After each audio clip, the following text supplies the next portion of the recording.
Peak value, form factor, peak factor, ये सब पढ़ा था। अब इसमें बेस्ड हम क्वेश्चन करेंगे, ठीक है। क्वेश्चन से हमें कंसेप्ट ज्यादा अच्छे से समझ में आता है कि क्या पढ़ा था। तो मैंने ये क्वेश्चन लिया है, हमारे पास एक वोल्टेज दे रखी है Vt is equals to VA 4 sin 10 pi t, ठीक है। इसमें t क्या है, t मैंने ब्रैकेट में t लिखा है, वो लिखा है मैंने एक पर्टिकुलर टाइम पे ये मेरा वोल्टेज दे रखा है। और हमें क्या निकालना है, amplitude, average value, frequency, time period, RMS value, form factor और पीक फैक्टर। तो इसके लिए सबसे पहले मैं क्या करूंगी, सबसे पहले जो स्टैंडर्ड वैल्यू है, इंस्टेंटेनियस वैल्यू का जो स्टैंडर्ड वैल्यू होता है वो मैं लिख दूंगी। वो क्या होता है, Vt is equals to Vm sin omega t। हाँ, ठीक है। अब मैं क्या करूंगी, इसको और इसको कंपेयर करूंगी, समझ रहे हो, कंपेयर करूंगी। तो जब मैंने कंपेयर किया तो मैंने देखा Vm क्या है मेरा, Vm क्या है, क्या दे रखा है मेरे पे, Vm is equals to 4 sin 10 pi t, ठीक है। तो यहाँ से Vm क्या मिल गया मेरे को, Vm क्या मिल गया 4। जब मैंने इन दोनों को कंपेयर किया, इन दोनों को देखा एक साथ, तो Vm क्या मिल गया 4 मिल गया, हाँ। ओमेगा क्या मिल गया यहाँ से 10 pi। तो हमारे पे क्या मिल गया, Pm क्या है मेरा, Pm क्या है एम्पलीट्यूड, मैक्सिमम वैल्यू आयाम, ठीक है। तो यहाँ पे क्या मिल गया, Vm मेरा क्या मिल गया एम्पलीट्यूड, तो यहाँ पे एम्पलीट्यूड मेरा हो गया 4, Vm is equals to 4।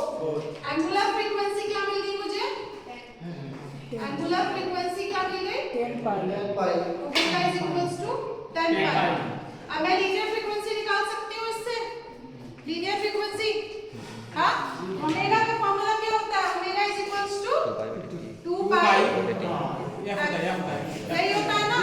अब इन दोनों को मैं कंपेयर कर सकती हूँ, दोनों ही फ्रीक्वेंसी है ना, ये फॉर्मूला है और ये हमें जो इस इक्वेशन से मिला, जो हमें क्वेश्चन दे रखा है वो जो क्वेश्चन से मिला। अब जब मैंने दोनों को कंपेयर किया, 10 pi is equals to 2 pi f लिख सकती हूँ, हाँ। pi से pi कैंसिल, हाँ। तो यहाँ से फ्रीक्वेंसी क्या आ गई मेरे पास 10/2, 5। और यूनिट क्या होगी इसकी, हर्ट्ज।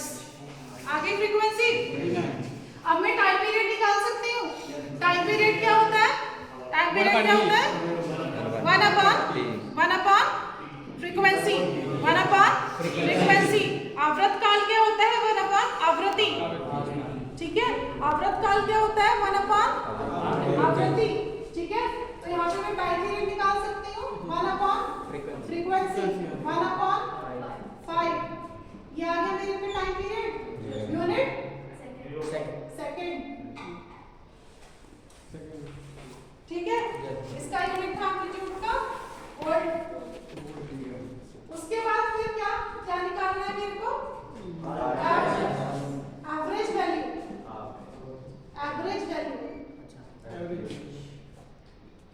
तो एवरेज वैल्यू मेरी क्या होती है, ये average is equals to 2Vm upon pi, यही होती है।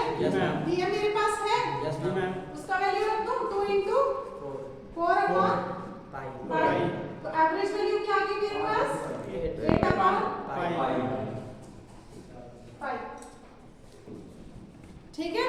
और ये क्या है ये वोल्टेज, यूनिट क्या लिख दी मैंने वोल्ट, V, या फिर मैं पूरा कंप्लीट लिखूं इसको वोल्ट। नेक्स्ट क्या है मेरा आरएमएस वैल्यू,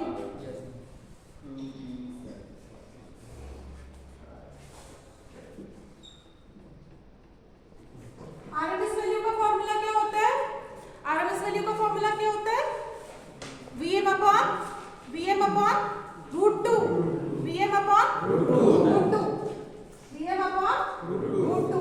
Vm क्या है मेरा 4 अपॉन √2,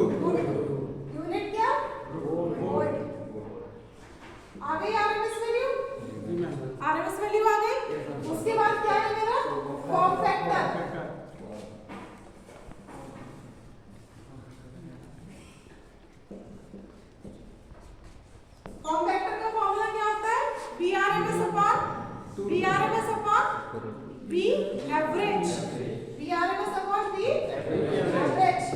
RMS वैल्यू मुझे ये है मेरे पास ऑलरेडी, मैं लिख सकती हूँ 4/√2 और एवरेज वैल्यू क्या है 8/5, 8/5।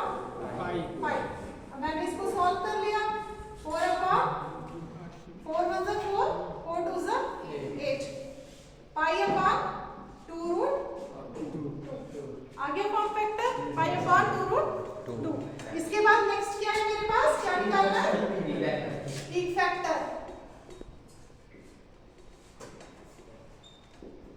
पीक फैक्टर का फॉर्मूला क्या होता है, मैक्सिमम वैल्यू अपॉन